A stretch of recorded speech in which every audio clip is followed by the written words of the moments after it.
Good morning students. इस video के माध्यम से हम लोग कॉम्प्रिहेंशन के अंतर्गत दिए गए अनसीन पैसेज को कैसे हल करते हैं, उसमें क्या क्या सावधानियां बरतनी पड़ती हैं, इन सारी चीजों के विषय में अध्ययन करें।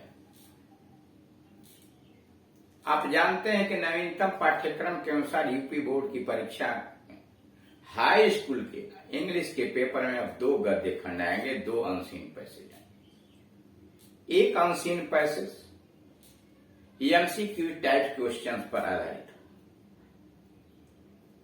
पैसेज लिखा होगा, उसके नीचे 3 शॉर्ट आंसर टाइप क्वेश्चंस होंगे जिनके 4 विकल्प दिए गए होंगे, ऑप्शन दिए होंगे, उसमें सही ऑप्शन का चुनाव आपको करना है। और जो ऑप्शन आपको सही लगेगा वो OMR सीट पर जाएंगे और उस ऑप्शन, वो प्रश्न नंबर के ऑप्शन के गोले को रंग देंगे।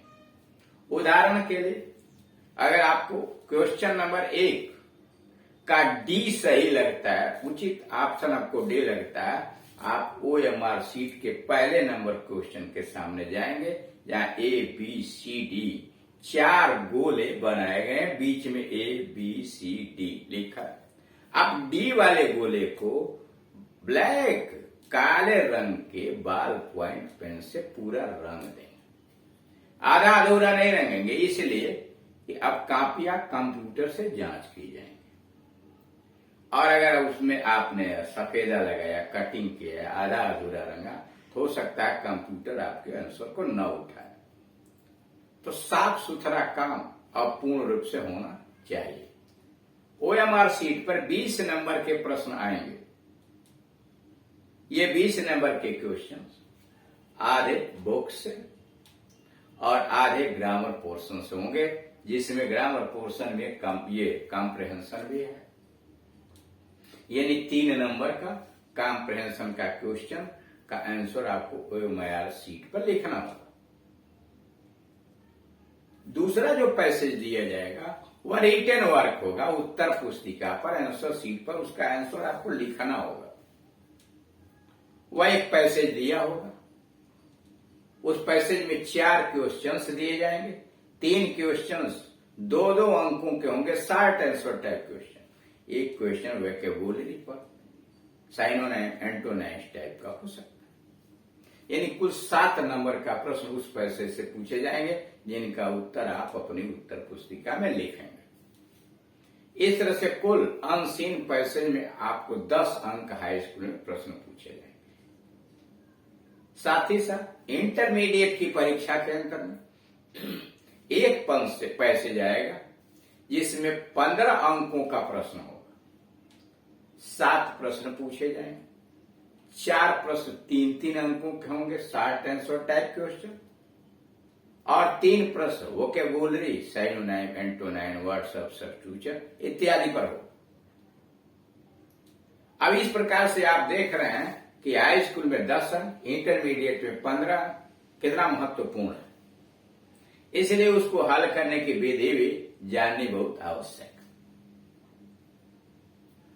पैसेज चाहे हाई स्कूल की परीक्षा में पूछा गया हो चाहे इंटरमीडिएट, दोनों को हल करने का तरीका एक ही है। वही पैसेज इंटरमीडिएट में भी पूछा जा सकता है, वही पैसेज हाई स्कूल में भी पूछा। हाँ, क्वेश्चंस बदल जाएंगे। उस अनसीन पैसेज को कैसे हल किया जाए, उसका तरीका क्या है, कैसे पढ़ें, कैसे प्रोनाउन पर ध्यान दें, क्रियाओं पर कैसे ध्यान दें, क्वेश्चन वर्ड जो who, whom, whose, which, where, as, when, where, why इत्यादि आता, उसके द्वारा बने हुए प्रश्नों का उत्तर आप कैसे देंगे, इन सारों विषयों का ज्ञान करने के लिए पार्ट देख रहे हैं।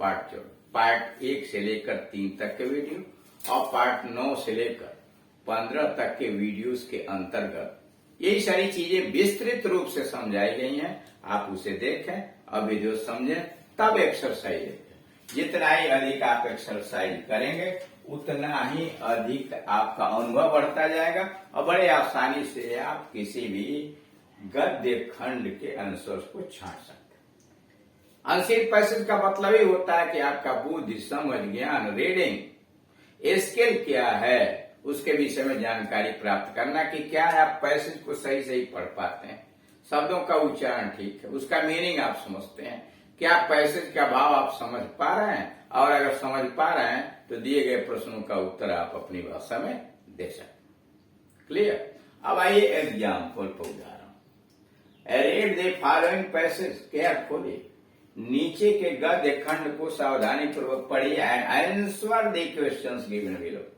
और उसके नीचे दिए गए प्रश्नों का उत्तर भी दिए। एमसीक्यूज, ये समझने के लिए बेस्ड ऑन एमसीक्यूज, ये एमसीक्यूज मल्टीपल चॉइस क्वेश्चंस पर आधारित। पैसेज सरदार पटेल वाली स्टेटमेंट। सरदार पटेल कठोर आदमी थे, स्ट्रिक्ट मैन थे। Sardar Patel was an strict man. Sardar Patel कठोर व्यक्तित्व वाले आदमी थे। People called him iron man of India, लोग उन्हें भारत का लौह पुरुष कहते।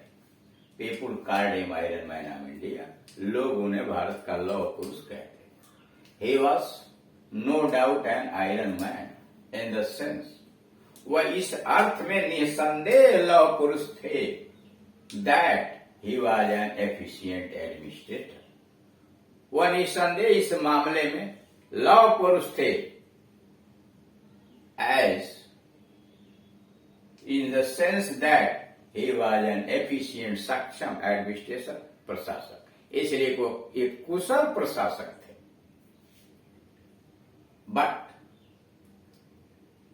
एज ए मैन, लेकिन आदमी के रूप में, टू दोज, उन लोगों के लिए who had the good fortune to come into close contact with, लेकिन आदमी के रूप में वे लोग जिनको सौभाग्य मिला सरदार पटेल के संपर्क में आने का, he was kind and gentle, वो बड़े दयाल, वो सज्जन थे। मतलब सरदार पटेल एक कुशल प्रशासक थे, कठोर व्यक्तित्व के वे, लेकिन आदमी के रूप में, but as a man to those who had the good fortune of coming into close contact with him, वे लोग जिनको सरदार पटेल के सन्निकट आने का मौका मिला, सौभाग्य प्राप्त हुआ, he was kind and gentle, उन लोगों के लिए वो बड़े सज्जन और दयालु थे। At times he even became emotional, कभी कभी तो सरदार पटेल भावुक हो जाते थे, इमोशनल हो जाते थे, भावुक। When his personal friends, जब उनके व्यक्तिगत मित्र and followers were concerned, कभी कभी तो जब उनके अनुयायी या उनके व्यक्तिगत मित्र परेशान रहते थे या चिंता में होते थे, तो सरदार पटेल भी भावुक हो जाते। However, it goes without saying, फिर भी यह बात बताए बिना या कहावत कहे बिना नहीं रह जा सकता है। However, it goes without saying, लेकिन यह कहावत कहे बिना नहीं रहा जा सकता that the Sardar had the great skill for organizing affairs, कि सरदार पटेल को संगठन बनाने की कला बहुत आती थी, ग्रेट स्किल, बड़ी कुशलता थी संगठन का निर्माण करने, for organising affair. He knew that art of selecting, वह जानते थे कि चुनाव करने की कला प्राप्त में वह उचित आदमी का फॉर प्रॉपर पोस्ट, उचित पद के लिए सही आदमी का चुनाव करने की कला उनको आती थी। Once he judged the man, एक बार जिस आदमी का वो निर्णय कर लेते थे, एंड फाउंड हिम करेक्ट, और उसे सही पाते थे। ही ट्रस्टेड हिम फुल्ली, एक बार जिस आदमी का चुनाव कर लेते थे और उसे सही पाते थे अपने कार्यों में, तो वह उसके ऊपर पूर्ण रूप से विश्वास करते थे। And got him to do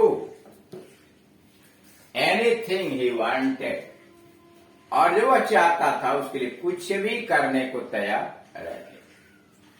question, who was the iron man of India, Bharat के लौह पुरुष कौन थे? Who was the iron man of India, Bharat के लौह पुरुष को। गांधी जी थे, सरदार पटेल थे, पंडित नेहरू थे, ये ब्लैक स्मिथ। कौन था? 20 में सही होगा सरदार पटेल, आयरन मैन कहे जाते।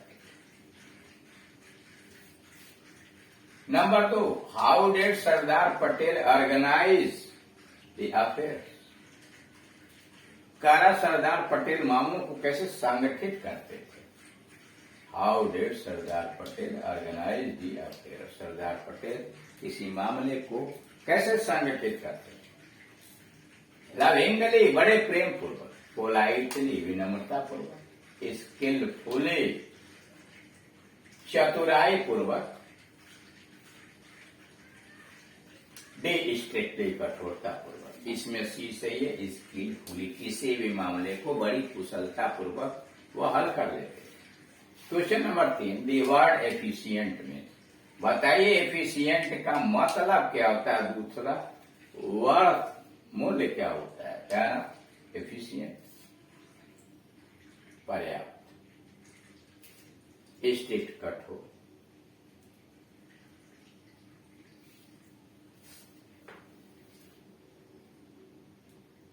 ग्रेट,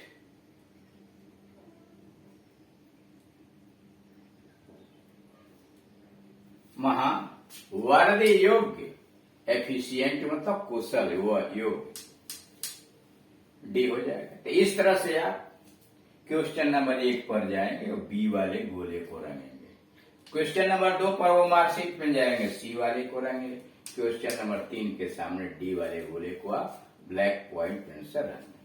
इस तरह से आपने देखा कि दिए गए पैसेज को बड़ी सावधानी पूर्वक पढ़ते हैं, उसके प्रश्नों को पढ़ के अच्छी तरह समझते हैं कि वह क्या पूछ रहा है, और तब जो मल्टीपल चॉइस क्वेश्चंस के अंतर्गत विकल्प दिए गए हैं उन विकल्पों को पैसेज में ढूंढते हैं कि वह पैसेज जो है वह जो आया हुआ है उसमें कहां पर आया है। पैसेज से बाहर के अपने ज्ञान के आधार पर कोई उत्तर देने का प्रयास नहीं करते हैं। कोई भले भी वह उत्तर सही हो, लेकिन कोई भी उत्तर आप वही देंगे जो पैसेज के अंतर्गत वह बातें लिखी हैं।